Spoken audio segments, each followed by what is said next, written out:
Ah, vacation. Americans out in nature, doing American things. Camping, eating s'mores, being at one with nature. But how did vacation begin? What exactly is the history of summer vacation? Well, it all began on April 1st, 1869. A few months earlier, a young preacher named Bill Murray had begun a series of speeches in Boston. This young man spoke of the natural beauty sitting untouched in the nearby Adirondack Mountains, describing it as magnificent scenery which makes the wilderness a rival to Switzerland. And it was in these speeches that Murray suggested something revolutionary, the notion that a trip to nature could be done for fun.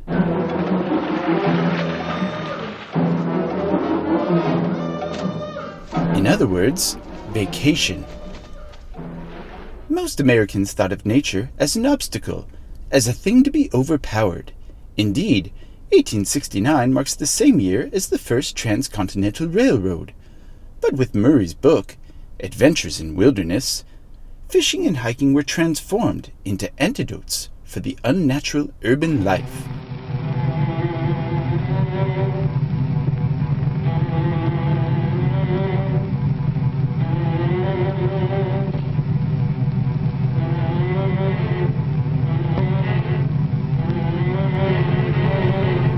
Though America did not become 50% urban until 1920, large cities like New York had already passed 500,000 by 1869. Air pollutants, poor nutrition, and lack of exercise were on the minds of many people, including Europeans.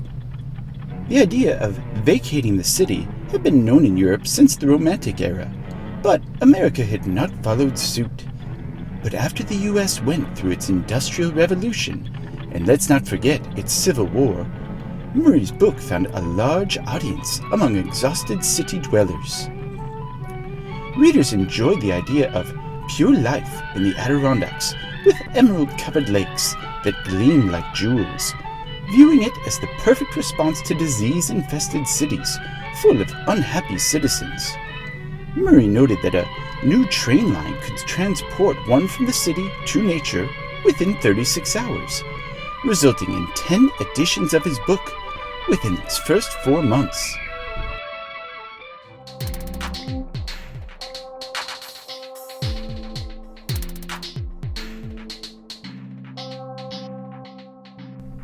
The summer of '69 in upstate New York.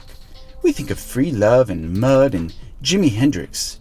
But this was a different '69, 1869.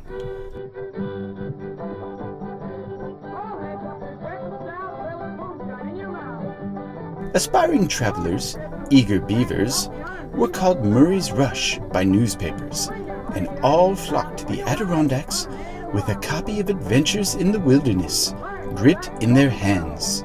One historian noted that it was a human stampede, which more or less flew in the face of Murray's claim about the area.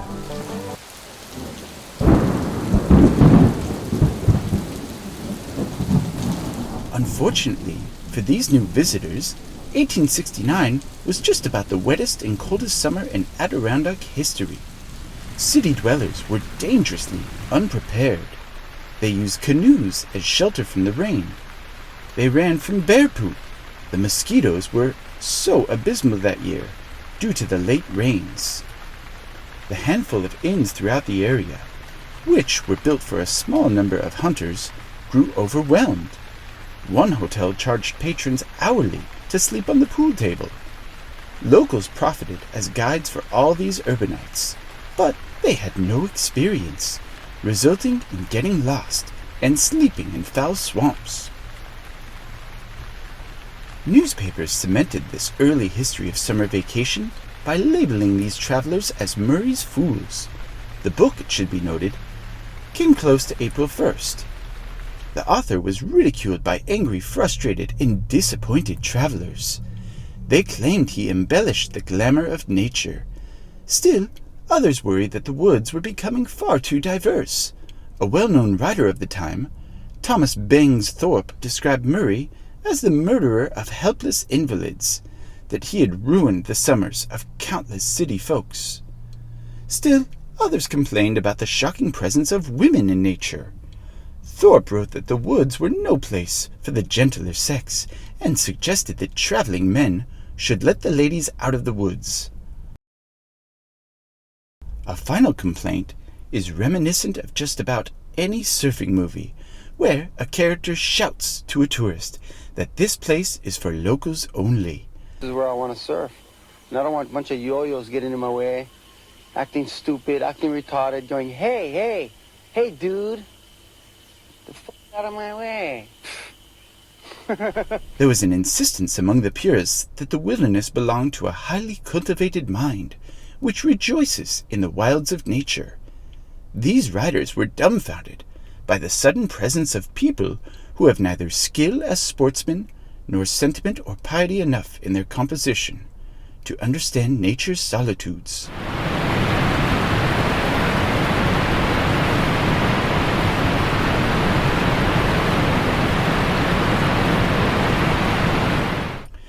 Murray wrote an article in the New York Tribune to deal with all of these critics.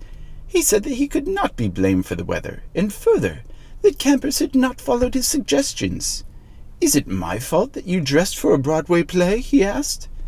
In this response, Murray also noted that the Adirondacks would become America's summer resort, that hotels would multiply, that the tents would gleam amid the pines. It turns out that Murray was right. Any anger over mosquitoes or rain or women or lack of hotels did not spoil the growing demand for Adirondack travel. When the summer of 1870 proved dry and warm, the region saw even more traffic. By this point, Murray was a celebrity. He spoke countless times over the next few years, expounding on the value and worth of recreation and leisure. I'm sailing! I'm sailing! I'm sailing! Audiences gravitated to his handsome physique, his burly muscles, and his speaking talents. It just makes my lips numb to think about it. They related to the story of a poor boy from the country who went to Yale with almost nothing in his pocket and spent summers in the Adirondacks. In one instance, he showed up to give a sermon still donning his hunting jacket and leaning his rifle up against the podium. Of course, much of this was for show. In the 19th century, the idea of someone showing up on stage wearing the artifacts of combat and nature would have seemed almost routine. At this time, America was getting scary. The entire country was fearful of Indian wars and rising income gaps. Crowds poured into theaters around the country to see Buffalo Bill, holding up the actual scalp of his latest victim. P.T. Barnum paraded his freaks, and it was never clear how much of this was authentic. The line between stage fiction and reality was heavily blurred.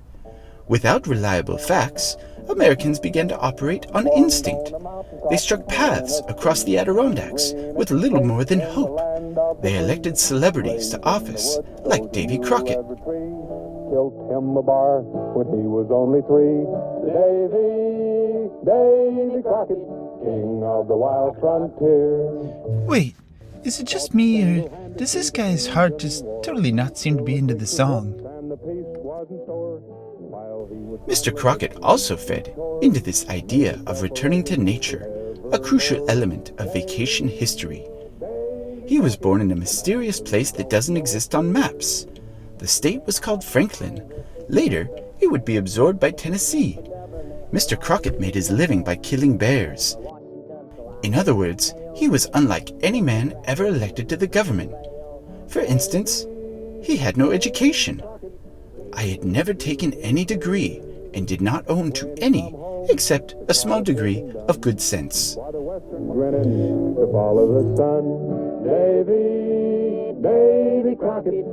To push his message, Mr. Crockett understood that words would not do, so he opted for paintings. He became obsessed with his image. To get things just right, he searched for props throughout Washington City and found leather pants, a faded hunting shirt, and a pack of scurvy-looking dogs to use for his painting. In a book about his own life, Crockett argued that to obtain votes, I would therefore have to have me a large buckskin shirt made, carrying a big twist of tobacco, and in the other my bottle of liquor. Was much of this authentic to Crockett? Not really, but the image sold, and few in the audience would have taken him at his word. Fiction had so thoroughly intertwined with fact by this point that Americans trusted nothing. So, as audiences gathered to listen to Murray's tales of vacation, they would have been fascinated, yes, but also dubious. It would be a few years more before they all began to embrace his revolutionary ideas. By 1875, the Adirondacks were in full swing. There were hundreds of hotels and encampments in the mountains. There was a full-service stagecoach that shook travelers along mountain passes from the train stations. There were steamboats upon the lakes. The richest families on the East Coast, Vanderbilts, Rockefellers, constructed their own private camps away from the throng of ordinary folk. And thus was born the notion that during the summer months, people should vacate their urban lives and flock to the country. Soon, the word vacation replaced the British idea of holiday, and the idea was born.